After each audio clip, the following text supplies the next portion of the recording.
കാവുകൾ, സർപ്പക്കാവുകൾ എന്ന് പറയുന്നത് പ്രകൃതിയുടെ അനുഗ്രഹമാണ്.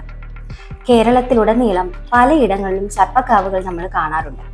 കുടുംബക്കാവുകളുമുണ്ട്. അതല്ലാതെ ക്ഷേത്രങ്ങളിലും നിരവധി കാവുകൾ നമ്മൾ കാണാം. കുടുംബങ്ങളിൽ കാവുകൾ ഉള്ളവർ ആ കുടുംബത്തിലെ സർപ്പക്കാവുകളെ ഭയത്തോടെ ഒരിക്കലും സമീപിക്കാൻ പാടില്ല.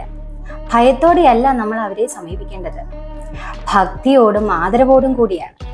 കുടുംബത്തിലെ കാവുകൾ ഉള്ളവർ വാസ്തവത്തിൽ അനുഗ്രഹീതര്. കുടുംബത്തിലിരിക്കുന്ന ഇനി സർപ്പദൈവങ്ങൾ അല്ലെങ്കിൽ തന്നെ പരദേവത, കുലദേവത എന്നൊക്കെ പറയുന്ന പോലെ ഏതെങ്കിലും ദേവതകള് നമ്മുടെ കുടുംബത്തുള്ളപ്പോൾ ആ ദേവതകളെ നമ്മൾ അധികം മാനിക്കാതെ അല്ലെങ്കിൽ അവർക്ക് നേരെ കണ്ണടച്ചുകൊണ്ട് മറ്റുള്ള ഏതൊക്കെ വലിയ ക്ഷേത്രങ്ങളിൽ പോയി എത്ര വലിയ വഴിപാടുകൾ നടത്തിയാലും അതിന് ഫലം കണ്ടുകൊള്ളണമെന്നില്ല.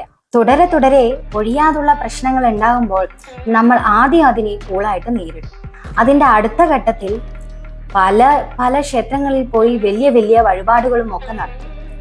അതിൻ്റെ മൂന്നാമത്തെ ഘട്ടത്തിലാണ് എന്നിട്ടും പ്രശ്നങ്ങൾ ഒഴിയാതെ വരുമ്പോൾ അതിൻ്റെ മൂലകാരണം എന്താണെന്ന് തേടി നടക്കുന്നത്. അങ്ങനെ നടക്കുന്നവര് എത്തിച്ചേരുന്നത് നമ്മുടെ പരദേവതയുടെ അടുത്ത് തന്നെയായിരുന്നു.